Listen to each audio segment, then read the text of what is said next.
첫 번째 이슈는 뭡니까? 예, 4대 이슈라니까 뭐 아주 제가 어떤 공신력 있게 뽑은 건 아니고요.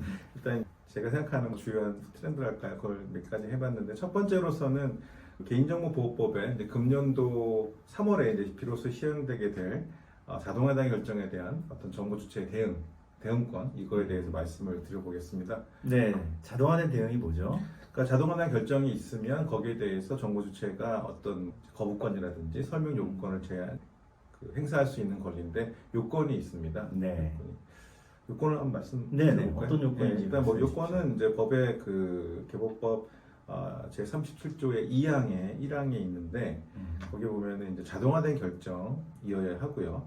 사실 또 거의 부사로서 완전히 자동화된 시스템이라고 해서 완전히 의미가 약간 좀 그렇긴 한데 일단 자동화된 결정이라고 보고 거기에 덧붙여서 그것이 정보 주체의 권리 또는 의무에 중대한 영향을 미쳐야 된다 이런 요건을 또 갖고 있고요. 네네. 또 이런 이제 자동화된 결정에 대해서 모두 어떤 그 정보 주체 대응이 이루어진다면 조금 현실적이지 못하니까 거기에 대해서는 만약에 정보 주체에 미리 거부권을 행사하지 않겠다는 동의를 하거나 또는 계약의 이행에 필요한 경우거나 또는 법률의 특별한 규정이 있을 때는 이런 이제 거부권, 설명 요구권 등이 이제 제한될 수 있는 이렇게 요건을 잡아놓고 있습니다. 그러면 완전히 자동화된 결정이라는 게 매우 중요한 게 있습니다. 어떤 사례가 있을까요?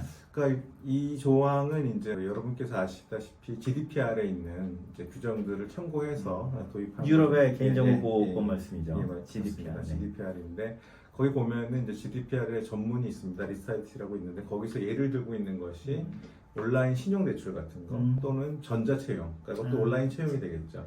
그런 자동적 채용에 대해서 예, 요즘 그런 사례들이 많이 보이는 것 같습니다. 네, 네. 요즘 뭐 새벽에도 네. 금융사 앱에서 자동으로 네. 대출이 이루어지잖아요. 예, 바로 입금된다고 하던데. 예.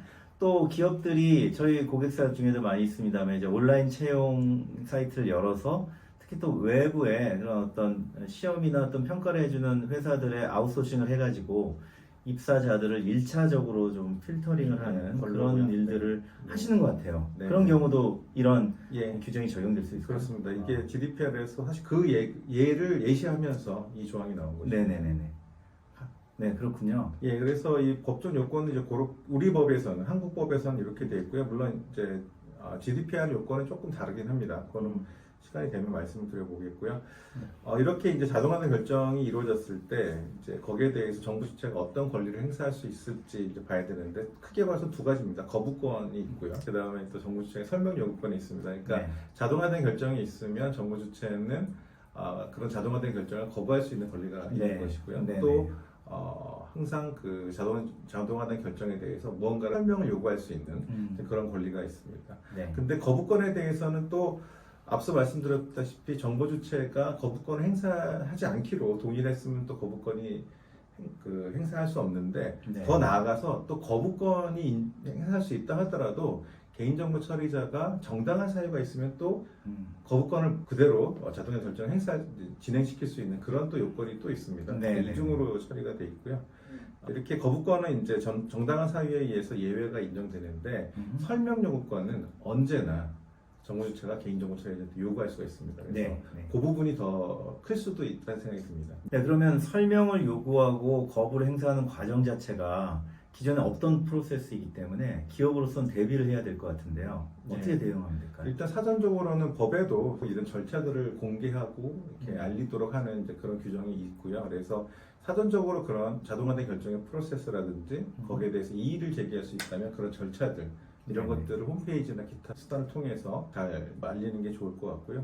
구체적으로 이제 거부권이 행사가 될 때 이제 어떻게 할까를 고민해야 되는데 법에서는 이제 그런 거부권이 행사가 됐을 때는 개인정보 처리자가 두 가지 경로를 제시하고 있는데 하나는 네네.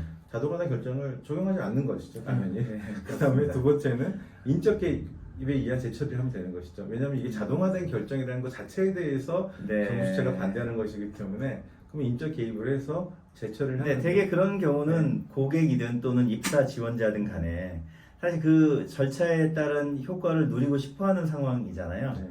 근데 자동으로 나를 재단하지 마라라는 것이죠. 그래서 이유는 이제 그런 인권의 감성이 높기 때문에 그렇게 기계가 인간을 대상으로 판단할 수 있겠냐 완전히 사람의 관점에서, 프로세스로 가든 아니면 일부 사람에 의해서 하든 결국 사람의 개입을 요구하는 권리군요. 그렇죠. 그런 네. 면에서 그래서 재처리했을 때 같은 결정이 나올 수가 있겠죠. 있겠죠. 예. 뭐 입사 탈락 네. 뭐 이런 결론은 동의할 수 있고 네. 또는 대출 거절 네. 이런 결론은 동의할 수 있겠죠. 그러니까 이 제도의 취지가 이런 거라는 겁니다. 네. 기계에 대한 기계가 사람을 마음대로 판단하지 못하게 하는 것. 네. 이라고 네. 보면 될 것 같고요. 네. 설명 요구권에 대해서는 이제 법에서 음. 설명을 해야 되는 사항들을 정해놓고 있습니다. 그래서 네. 자동화된 결정의 내용이 무엇인지, 이러한 자동화된 결정에 쓰여진 개인정보가 무엇이고, 그런 판단 기준이 무엇인지, 네. 기타 절차들을 공개하고 있는데, 사실 이 부분이 더 개인정보 처리도 부담이 될 수 있겠다. 사실 그 내용을 설명하자니 외부에 아웃소싱 한 경우에는 그 회사에 네.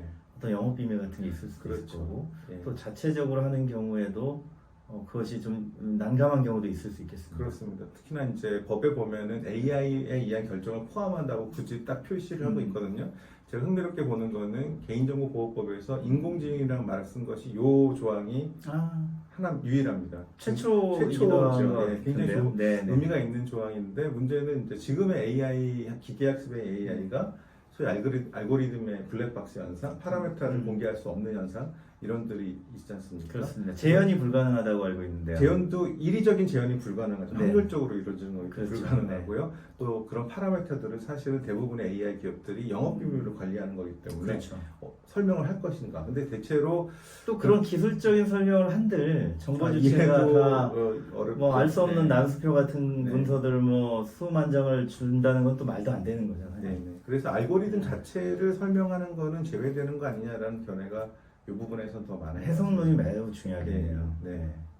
그러니까 개인정보보호위원회가 이제 입법이 되었으니까 그에 대한 후속 뭐 가이드라인, 해설서 네. 이런 것들 좀 합리적으로 주셔야 네. 될 것 같은 그런 생각이 듭니다. 네, 시행령은 이제 입법 제한이 지금 이번 예고가 되고 있고요. 네네. 아마 그 후에 계속 프로세스가 있을 거로 생각이 됩니다. 네.